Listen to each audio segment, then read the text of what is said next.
Hello, my loves. This is Heidi Hancock with your weekly oracle reading for November 9 to the 15th.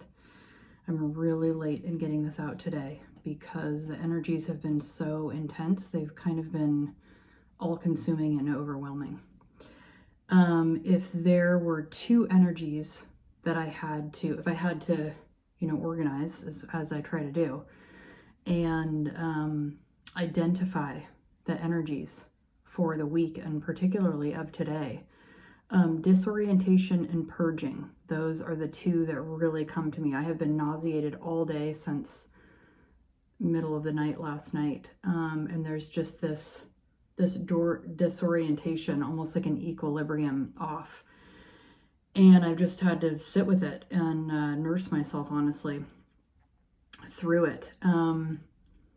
It's almost as if there's converging timelines laying on top of each other. And the last couple of weeks, I've talked about this energy of the old and the new being on top of each other and not being able to tell which one you're in. Well, it's so like that now that it doesn't even feel like you can identify the old and the new. It's like they're mixed together in like a marbled, in a marbled way. So you can slightly feel the difference, but there really is this overlapping. And so, yeah, like this sense of converging of timelines and disorientation. I mean, I have been struggling all day to come up with the words. What is it? And it just is, it's that simple. It's not, I wish it were cleaner and easier to define, but that is what I'm feeling.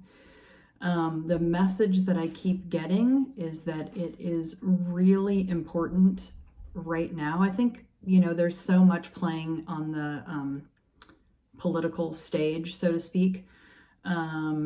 Perhaps it's that energy of feeling like the halting of one direction and the kind of propelling or starting of another direction. And so it feels like we're in this kind of like pull back energy before going forward. And Mercury is now direct. We have about a week or so more of integration, and then Mars goes direct on Friday the 13th, which is ironic, the day of the feminine. Friday is ruled by Venus, the planet of the feminine, and 13 is the number of the feminine. So we've got all of that coming up. So it may just be like that sense of like the rubber band pulling back, the final time. But what I keep being shown and told is connect to the earth. Remember the wisdom that's coming up out of the earth right now. And I keep hearing that the truth resides in the earth. And don't pay attention so much to what's happening on I want to say political theater, but it's not even that. It's like the theater of life. It's the way of the 3D and the 5D kind of merging and overlapping and swimming in both of those, and as much as you can to be able to pull back and kind of see what is your own perspective and not be connected and locked into kind of the vibration, the storyline that's happening on the surface. It feels like there's more truth to be revealed, and that sense of purging, when I tune into that, it feels like Mother Earth coming from the ground through our bodies and needing to purge out anything that is not truth, whether that be physical, whether it be spoken, whether it be visual, where you're seeing the cracks kind of in the matrix, so to speak. The other image that I've been shown a couple times today is this sense of like we're watching a TV screen, like the theater, and every once in a while it glitches and goes away. It's like, and then you can see through that the TV is not actually even there. Like it's almost like a holograph, and so for little sharp periods, like every once in a while, I'll get a glimpse of like seeing that it's a holograph and not real. And I don't even understand fully what that means, which is why I've been trying to like anchor it in my body and feel it in my system all day. Just to try to understand what it is, the most peculiar energy, and it feels very intense. It is the reason why I wore my courage necklace today.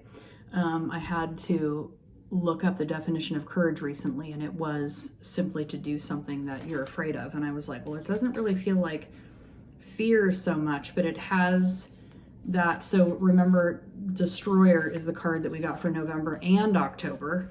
It feels like that's going on. And also the energy of Kali that I talked about for November is definitely here. That is that sense of purging. Like Kali is not going to allow anything to reside, anchor in, be in our bodies that is untrue. So it feels like her energy is very much here today and probably throughout this week as we come to the end of this Mars retrograde and move into the integration phase through the end of the year. So I am just as excited as you to see what card is going to come up today. I've also, singing keeps coming up. That's a way for me that I anchor into the earth and kind of into the center of myself. And another thing, I almost did a video about this last week because it was coming up so strong, these couple days around the election, and just feeling like we need to remember that there is no one outside of us that solves our problems. There's no one outside of us that has our answers. We are the heroes of our own story, and it's through the anchoring in the core of ourselves, in the center of our sovereignty, that we find the truth, whether it's coming from earth or spirit, and yoking, in the center. I've talked about this in the heart. And so we need to remember that and stay anchored and focused within ourselves, whatever that means to you. So let's see what's going on for this week. The Eternal Child. Wow, what a beautiful card. And I have not gotten this card ever. So here it is. How beautiful is this? This is like so perfect for the energy that I'm describing. It's the center, it's anchoring within the center of yourself, and that the rainbow emits out of doing that.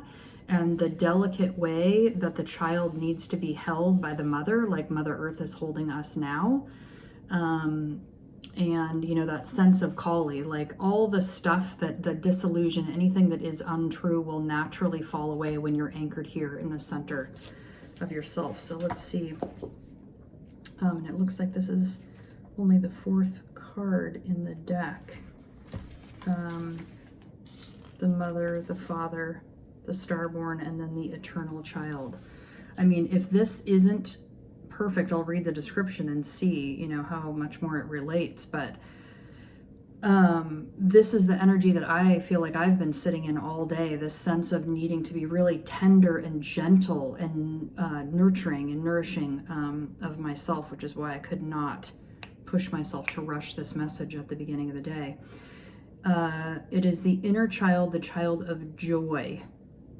That speaks so loudly and strongly. The joy is the thing that we need to keep our focus on right now, not the thing that's falling away. The eternal child is connected to the timeless, ageless, and infinite aspects of life. It is radiant and fearless and seeks joy above all else and at any cost. It struggles being bound to any aging body with physical limitations in a world that demands attention to detail and logistics. The eternal child wants to nix all rules and responsibilities and go beyond what others say is possible.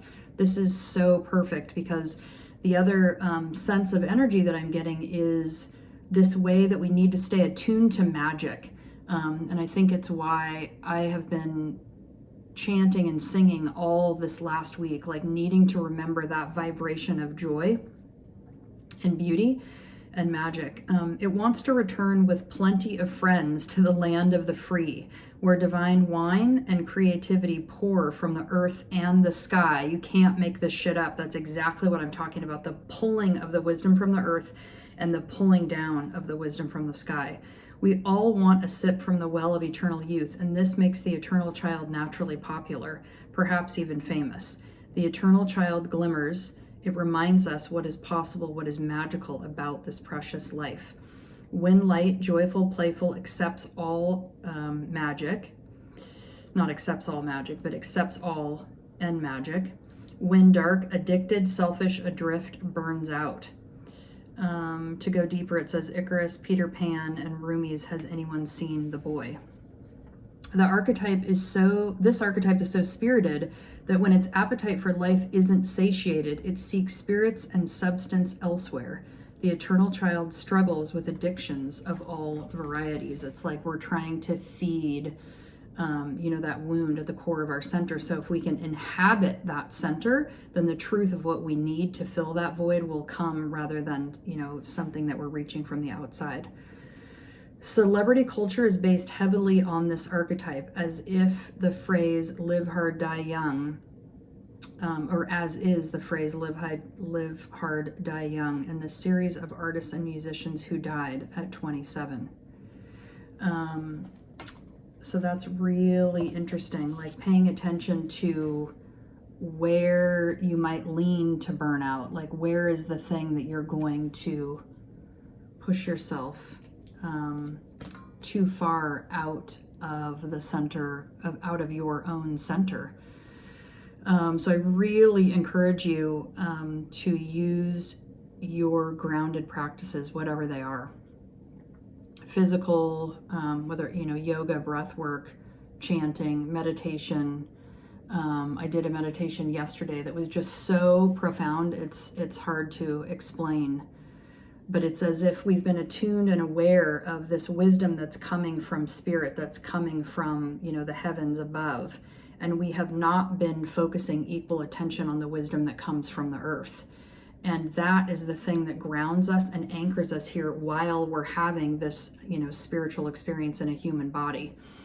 And we need to stay attuned to that, because she is our mother. And it's as if we've been focusing more on the Father, and we need to go into the center of the earth and connect and anchor into our feminine and into the wisdom of the mother, that holds all, like that container that holds the eternal child. Keeps us anchored in the center of our joy and the beauty, keeping that child fire in the center of the medicine wheel alive. All right, I wish you the best for this week. I may not be here next week. I'm going to be out of town. If I can do a message from where I am, I will, and otherwise I will see you the following week. All right, love you so much. Namaste.